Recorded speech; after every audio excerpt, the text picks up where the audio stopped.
নমস্কার, একাডের রান্নাঘরে সকলকে স্বাগত জানাই।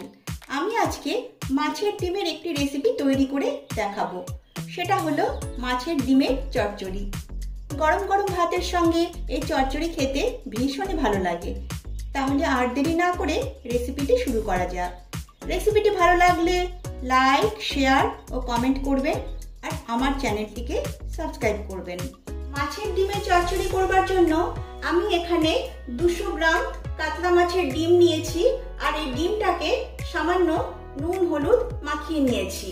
আমি কাতলা মাছের ডিম নিয়েছি, আপনারা রুই মাছের ডিমও নিতে পারেন।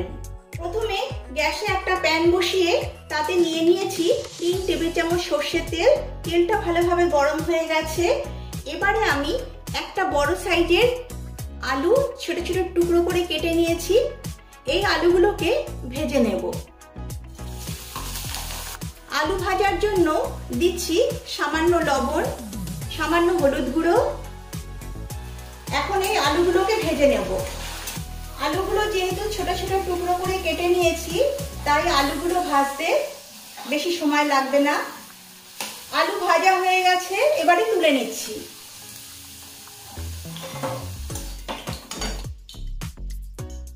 এবারে ওই তেলেই দিয়ে দিচ্ছি একটা শুকনো লঙ্কা ফোড়ন।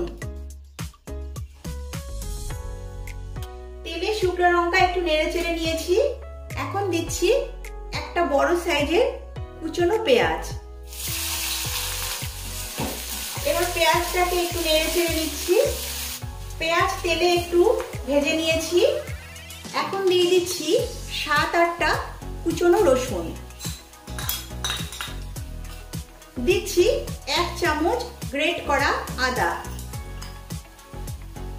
এবারে এই পেঁয়াজ রসুন আদা একটু তেলে ভালো করে ভেজে নিচ্ছি, যাতে করে আদা রসুনের কাঁচা গন্ধটা চলে যায়। পেঁয়াজ আদা রসুন ভেজে নিয়েছি। এবারে দিয়ে দিচ্ছি 1 চামচ কুচনো কাঁচা লঙ্কা। ঝালটা অবশ্যই আপনারা আপনাদের পছন্দ মতো দেবেন। আর তার সঙ্গে দিচ্ছি একটা বড় সাইজের কুচনো টমেটো। এবারে ভালোভাবে একটু নেড়ে চেড়ে নিচ্ছি। এখন গ্যাসের ফ্লেম লো টু মিডিয়াম করে 2 মিনিটের জন্য একটু ঢাকা চাপা দিচ্ছি। এতে করে টমেটোটা ভালোভাবে নরম হয়ে যাবে। ঢাকনাটা তুলে নিচ্ছি।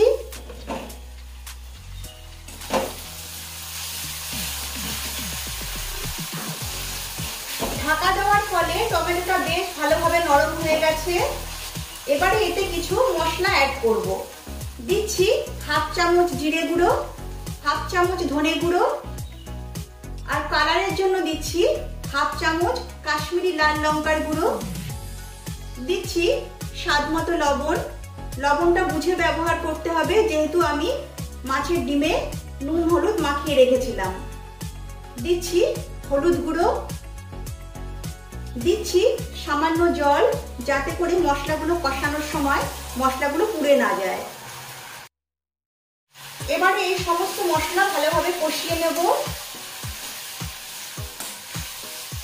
সমস্ত মশলা খুব ভালোভাবে কষানো হয়ে গেছে। মশলাগুলো থেকে তেল রিলিজ করেছে। এখন এতে অ্যাড করছি মাছের ডিম। এবার সমস্ত মশলার সঙ্গে মাছের ডিম ভালোভাবে মিশিয়ে নিতে হবে।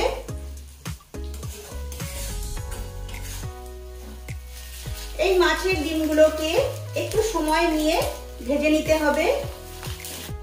সমস্ত মশলার সঙ্গে ডিমটাকে ভালো করে ভাজা ভাজা করে নিয়েছি। এবারে এই ডিমগুলোকে একটু খুন্তির সাহায্যে ভেঙে ভেঙে দিতে হবে। এইভাবে খুন্তির সাহায্যে চেপে চেপে ভেঙে দিতে হবে।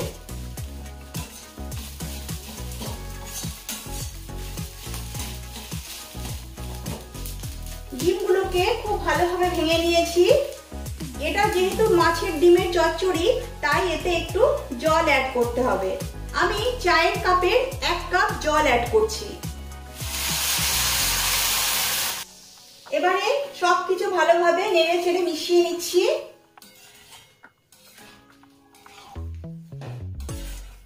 এখন গ্যাসের ফ্লেম মিডিয়াম করে 3-4 মিনিটের জন্য আমি ঢাকা চাপা দিয়ে এটাকে রান্না করে নেব। এতে করে ডিমগুলো ভালোভাবে সেদ্ধ হয়ে যাবে। 4 মিনিট হয়ে গেছে, এবার ঢাকনাটা তুলে নিচ্ছি। ঢাকা দেওয়ার ফলে ডিম খুব ভালোভাবে নরম আর সেদ্ধ হয়ে গেছে। এখন এতে অ্যাড করছি 1/4 চামচ গরম মশলা পাউডার। এখন অ্যাড করছি 1 মুঠি ধনেপাতা কুচি। এবারে সবকিছু ভালোভাবে মিশিয়ে নিচ্ছি।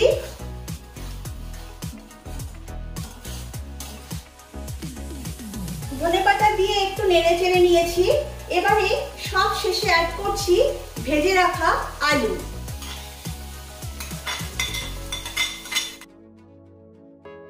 আলু যেহেতু ছোট ছোট করে কাটা, তাই যাতে করে গলে না যায় সেই জন্য প্রথমে না দিয়ে আমি আলু শেষে অ্যাড করেছি। তবে আপনারা যদি চান তাহলে মশলা কষানোর সময়ও আপনারা আলু অ্যাড করতে পারেন। এবারে সব কিছু খুব ভালোভাবে নেড়ে চেড়ে মিশিয়ে নিচ্ছি। আলু অ্যাড করার পর গ্যাসের ফ্লেম লো টু মিডিয়াম করে আরো 2 মিনিটের জন্য আমি ঢাকা চাপা দিচ্ছি। 2 মিনিট হয়ে গেছে, ঢাকনা তুলে নিচ্ছি। ডিমের চচ্চড়ি একদম রেডি হয়ে গেছে। এবারে গ্যাসের ফ্লেম অফ করে দিচ্ছি। এবারে একটা অন্য পাত্রে নামিয়ে নিচ্ছি। তৈরি হয়ে গেছে মাছের ডিমের চচ্চড়ি। এই রেসিপিটি আপনারা ঘরে ট্রাই করবেন। ভালো লাগলে লাইক ও শেয়ার করবেন আর আমার চ্যানেলটিকে সাবস্ক্রাইব করবেন। আজ তাহলে এই পর্যন্তই, আবার ফিরে আসবো অন্য কোনো রেসিপি নিয়ে। সকলে সুস্থ থাকবেন, ভালো থাকবেন। নমস্কার।